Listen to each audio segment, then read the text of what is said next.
Hello दोस्तों, आज की कथा है भगवान विष्णु और माता लक्ष्मी जी की। एक बार भगवान विष्णु जी शेषनाग पर बैठकर बोर हो गए और उन्होंने धरती पर घूमने का विचार मन में किया।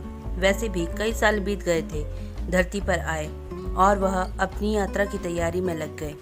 स्वामी को तैयार होता देखकर माँ लक्ष्मी ने पूछा, आज सुबह सुबह कहाँ जाने की तैयारी हो रही है? विष्णु जी ने कहा, हे लक्ष्मी, मैं धरती लोक घूमने जा रहा हूँ। तो कुछ सोचकर लक्ष्मी माँ ने कहा, हे देव, क्या मैं आपके साथ चल सकती हूँ? भगवान विष्णु ने 2 पल सोचा, फिर कहा, एक शर्त पर तुम मेरे साथ चल सकती हो। तुम धरती पर पहुंचकर उत्तर दिशा की ओर बिल्कुल मत देखना। इसके साथ ही माता लक्ष्मी ने हाँ कह के अपनी मनवा ली और सुबह सुबह ही माँ लक्ष्मी और भगवान विष्णु धरती पर पहुंच गए। अभी सूर्य देवता निकल रहे थे।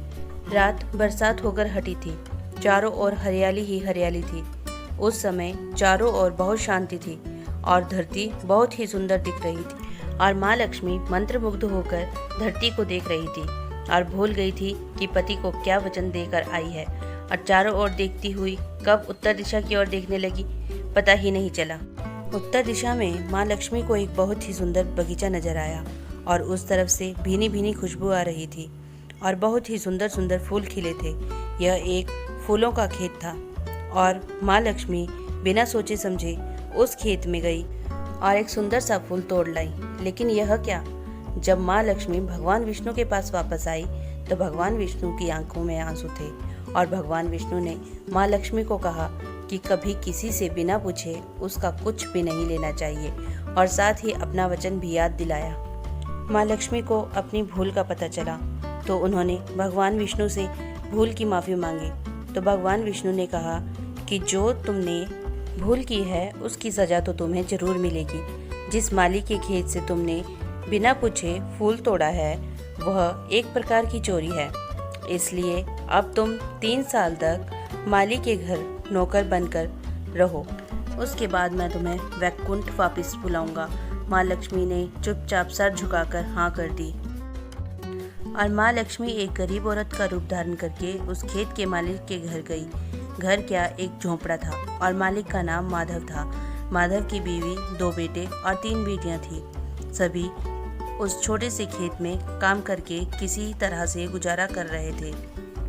माँ लक्ष्मी जब एक साधारण और गरीब औरत बनकर उस माधव के झोंपड़े पर गई तो माधव ने पूछा, बहन तुम कौन हो और इस समय तुम्हें क्या चाहिए?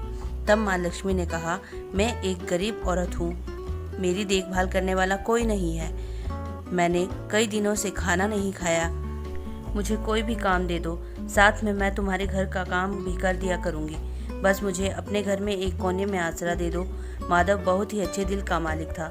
उसे दया आ गई, लेकिन उसने कहा, बहन मैं तो बहुत ही गरीब हूँ, मेरी कमाई से मेरे घर का खर्च भी मुश्किल से चलता है।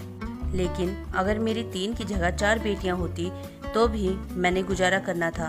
अगर तुम मेरी बेटी बनकर जैसा रूखा सूखा हम खाते हैं उसमें खुश रह सकती हो तो बेटी अंदर आ जाओ। माधव ने माँ लक्ष्मी को अपने झोंपड़े में शरण दे दी और माँ लक्ष्मी 3 साल उस माधव के घर पर नौकरानी बनकर रही। जिस दिन माँ लक्ष्मी माधव के घर आई थी उससे दूसरे दिन ही माधव को इतनी आमदनी हुई फूलों से कि शाम को एक गाय खरीद ली। फिर धीरे धीरे माधव ने काफ़ी ज़मीन खरीद ली और सब ने अच्छे अच्छे कपड़े भी बनवा लिए और फिर एक बड़ा पक्का घर भी बनवा लिया। बेटियों और बीवी ने गहने बनवा लिए और अब मकान भी बहुत बड़ा बनवा लिया था। माधव हमेशा सोचता था कि मुझे यह सब इस महिला के आने के बाद ही मिला है। इस बेटी के रूप में मेरी किस्मत आ गई है। और अब कई साल बीत गए थे, लेकिन माँ लक्ष्मी अब भी घर में और खेत में काम करती थी। एक दिन माधव जब अपने खेतों से काम खत्म करके घर आया तो उसने अपने घर के सामने द्वार पर एक देवी स्वरूप गहनों से लदी एक औरत को देखा। ध्यान से देखकर पहचान गया, अरे यह तो मेरी मुंह बोली चौथी बेटी यानी वही औरत है, और पहचान गया कि यह तो माँ लक्ष्मी है। अब तक माधव का पूरा परिवार बाहर आ गया था और सब देखकर हैरान होकर माँ लक्ष्मी को देख रहे थे। माधव बोला, हे माँ, हमें माफ कर दो, हमने तेरे से अनजाने में ही घर और खेत में काम करवाया है। हे माँ, यह कैसा अपराध हो गया। हे माँ, हम सबको माफ़ कर दें। आप माँ लक्ष्मी मुस्कुराई और बोली, हे माधव, तुम बहुत ही अच्छे और दयालु व्यक्ति हो, तुमने मुझे अपनी बेटी की तरह रखा, अपने परिवार के सदस्य की तरह। इसके बदले मैं तुझे वरदान देती हूँ कि तेरे पास कभी भी खुशियों की और धन की कमी नहीं रहेगी। तुम्हें सारे सुख मिलेंगे जिसके तुम हकदार हो। और फिर माँ अपने स्वामी द्वारा भेजे गए रथ में बैठकर वैकुंठ चली गई। सो फ्रेंड्स, आप लोगों की डिमांड पर आज मैं कथा लेकर आई हूँ। आई होप आपको ये कथा पसंद आई होगी। ऐसी ही और कथाएं सुनने के लिए like, share and subscribe my channel. Bye bye, मिलते हैं नेक्स्ट वीडियो में।